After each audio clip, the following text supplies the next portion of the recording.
So over the last few weeks, there's been a lot of posts in the Pictory group by fellow Pictorians asking about various strategies, tactics, approaches to monetize their YouTube channel. What's safe to monetize their YouTube channel? Or is this a good idea? Or is this not a good idea, etc. So what I thought I'd do today is just talk a little bit about how you can approach your YouTube journey in a safe way. And by safe, I mean making money if that's your objective, but not getting your channel banned, not getting in trouble. But also the reasons why these things are a good idea and why the reasons some other things may be a bad idea. Because once you start to understand YouTube itself, then you ought to be able to do a kind of reality check in your brain and think, well, irrespective of whether I've been taught this, how do I feel about it? What's my gut telling me? What's my intuition telling me about whether or not this would be a good idea? Because in that way, you can make your own judgments. Obviously, it's great to ask for advice, and everybody's got an opinion. There's a saying about that, isn't there? Everyone's got an opinion and they're all different and they all stink. I'll leave it at that. But there is something along those lines. But opinions are one thing. But if you understand the core principles, then you can come up with your own ideas and your own understanding of the system. Because just learning a lot of rules isn't necessarily going to give you an understanding, a strategic understanding of how to be successful long term, because the rules change, don't they? As in any business. So let's just go through and have a look at a couple of things. I'm not going to do death by PowerPoint, but I did do a PowerPoint, and as you'll see when you see it, there's been almost no expense spent on PowerPoint. I'll just knock this up. This is the way that I like to think of things. This is my sort of internal processes before I go back to my learnings or my contacts and things at YouTube. If this was in a classroom setting, I'd say, hands up, who knows who this lady is? Maybe I can just ask in the comments if there's people watching live. If you know who this lady is, type it in the comments. And if you can pronounce her name, I can't, then you get extra brownie points. Let's just have a look. Okay, there's a delay. There's a bit of a time delay on the live, so I won't actually wait. So this lady here, I'm just going to call her Susan W. to prevent me having the opportunity to butcher her name, is the CEO of YouTube. Very powerful lady. Very difficult to get in front of Susan. In fact, anecdote, I know a couple who were doing 1% of all YouTube's traffic at one time, and they tried to get a meeting with her, and even they couldn't get a meeting with her, biggest creators on the platform. So she's very, very strategic, very high level. I'm sure she's a very clever lady. I disagree vehemently with much of the things that she says, and I think the YouTube platform has become far, far too regulated recently. But that's by the by. She's the boss. She's the boss. She's the boss of YouTube. And I'm going to tell you in a minute what she gets out of bed every day to do. But that's for the next slide. What I want you to think about now is, imagine that you're going to see Susan, or if it makes it more real for you, imagine you're going to see an ex-boss that you used to work for before you became a YouTube millionaire. Someone that you were a bit scared of. Maybe it could be a parental figure, maybe your dad, maybe your mom. You're a bit scared of them. You want to impress them, and you know that they have the authority and the capability to, metaphorically at least, smack you if you are doing something that you shouldn't be doing. And this is you down at the bottom here. Young, impressionable, perhaps inexperienced, certainly compared to the authority figure, a little bit confused, maybe not quite sure what to do. And you're about to get in the lift to see Susan, or the boss. What's going through your mind at the moment? Are you thinking, if you're like me, crikey, what have I done wrong? Because I always think that I've done things wrong, even if I haven't. I'm thinking, God, blimey, I'm going to have to explain to Susan, the boss of YouTube, my strategy. what I'm doing on her platform. Remember, if you're not paying for the service, you're the product. Think about that. YouTube is giving you free video hosting and a worldwide audience. And also, if you're successful, when you're monetized, they're going to give you 55%. That's over half. That sounded really patronizing, didn't it? Oh, anyway, they're going to give you over half of the money that comes in that Susan is responsible for bringing into the platform to you, little old you down here as the creator. Blimey, you're going to have to earn that, aren't you? You better be doing a good job. Anyway, let's have a look at what Susan gets out of bed every morning for. Let's see what's on her agenda. So this is what she has to do. Her reason for getting out of bed is to maximize the value of the YouTube platform for the benefit of the shareholders. Maximize the value of the YouTube platform for the benefit of the shareholders. All that grown-up stuff. Investors, I don't know, shares, share splits, Wall Street, earnings predictions, all that sort of grown-up stuff. She doesn't have to deal with the details. She's a strategic thinker, and that's what she gets paid, I presume, an awful lot of money for. So how's she going to maximize the value? How's she going to do her job, get her bonus and become the next richest tech billionaire, millionaire? I don't know. Well, she's going to attract regular viewers, isn't she? She's got to bring people into the platform, because if people aren't on the platform, there's no point having the platform. And then she's going to use that, these regular viewers, to attract advertisers, because that's what puts money in Susan's pocket. Advertisers. That's it. Advertisers. Advertisers pay Susan, and if you're good, very good, she'll pay you over half of that. Yeah, but in order to attract advertisers, she's got to stand up in front of people, or at least her minions have got to stand up in front of people and present all sorts of graphs about how much watch time people spend on her platform, how many videos they watch, how long they stay around, how often they come back, how many views they get, how many subscribers. Not that subscribers matter. I tell you what, I bet if you're in front of Susan, she'd agree with me. Subscribers don't matter, do they, Susan? No, because subscribers don't pay you. What pays you is regular viewers that you can serve up adverts to. So valuable content, that's what people come to the platform for. Valuable content. Content that offers the viewers value to them. And value can be all sorts of things, can't it? It can be entertainment, that's value.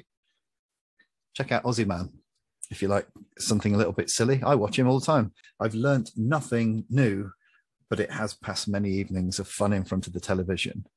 Could be learning about science. You know, I'm a science geek. I spend hours watching physics videos and maths videos and stuff like that. That's value to me, might not be value to you, but it's valuable content, original content, stuff that you can't get elsewhere. Stuff on Netflix is awful, a lot of it. Some of it's very good, but there's a lot of brilliant stuff on YouTube made by individual creators, such as you Pictorians. And that's what I come to watch. And that's what people will come to watch on the platform.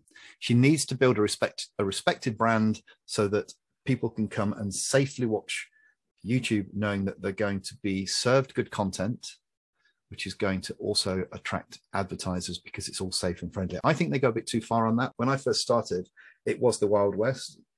And I think they're starting to crack down on stuff now to placate advertisers to the detriment of the platform. And we won't get political here, but you know, when it was a lot more open, there was more freedom of speech, and I think it was a better environment. But as always, people abuse it, don't they? I mean, when we first had the group, the Facebook group for Pictory, there was no entry criteria. Anybody could join. But what's happened, we've had lots of people join recently who are spamming and uploading links to Telegram groups and stuff. So I had to rein it in a little bit now. If you try and get into the group now, you'll find it harder as of this morning because I've changed the rules. But I've only done that because people are abusing it, abusing the privilege of being given a platform. People do that on YouTube as well. So this is what gets Susan out of bed. And I'm going to now present a caricature, an exaggeration of what gets some YouTube creators out of bed. I'm not saying that we as Pictorians do this. I'm exaggerating to make a point. But have a look at this. This is what's going on in their head quite often. I just want to make some money. I just want to make some money. And that's it, really.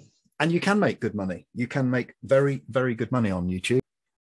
I was with some friends at the weekend who made their fortune on YouTube, and I was given a lift to the station in a very nice Lamborghini, just one of many cars that they have. So you can make good money on there, but not by doing it this way. Think about this. People want to do as little work as possible. You know, there's all sorts of stuff out there, isn't there, where you can, just pump out rubbish at scale just to upload it in the hope that some of it might catch the wind and you might make some money. But where's the love? Where's the value? You know, where's the mindset about serving other people and adding value? It's all about the dollar, isn't it? And it's never going to work long term. Don't try and exploit hacks and algorithm tricks. Never try to beat the algorithm. Work with the algorithm for two reasons. One is it's the right thing to do if you want your channel to be successful. And secondly, if you try it, you will fail. Susan's got deep pockets. She's got PhD members of staff coming out of her ears.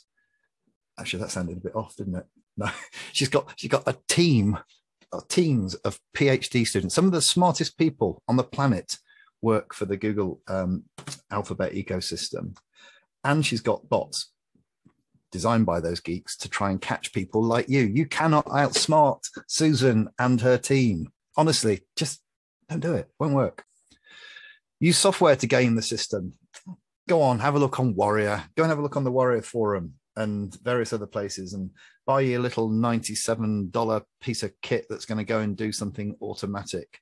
How long do you think it's going to find? How long do you think it's going to take for YouTube to find out that you're gaming the system?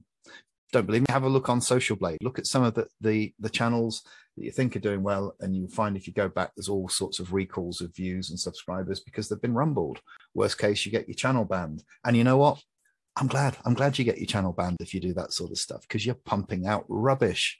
There's no love, there's no heart, there's no service. It's all about a few dollars. And actually, it is a small amount of dollars compared to what YouTube brings in. And Susan will have no hesitation whatsoever, no matter how big you are, at slapping you, because she's going to lose that much of her revenue. And there's a string of creators coming up behind you who are going to do a better job and are going to play by the rules. Don't syndicate stuff all over the place. Again, it's just hacks, isn't it? If you were standing at the bottom of that lift at the beginning of the presentation and you knew you were going to have to do a whiteboard presentation or a PowerPoint presentation to Susan about what you're doing on YouTube in order to help her grow her company and be rewarded with half of the money that's coming in, over half of the money that's coming in for doing that, would you be proud of yourself? Or would you just be a little bit nervous thinking, I'm going to get rumbled here, I might get in trouble? Another famous name. Who's that? Who's that? That's JFK, isn't it? What did JFK say? Ask not what your country can do for you. Ask what your country can do. Or ask what you can do for your country. I messed that up, didn't I? Let's say it again. Ask not what your country can do for you. Ask what you can do for your country. Little anecdote. I think he nicked that off his headmaster. Anyway, that's what he said. And what I want you to do is think similarly. Ask not what YouTube can do for you. Ask what you can do for YouTube. Well, Susan, if you want to put a name to it, do for Susan. How can you help Susan?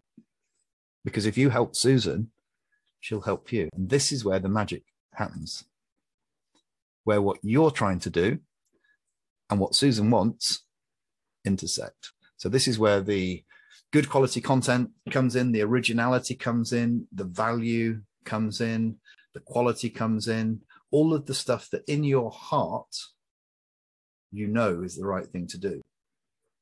You know that there's a reason, if you're doing those things, that people will give your videos their valuable time. And actually, at 56 years old, I realized that time is more valuable than anything else because you've only got one life and it's ticking away.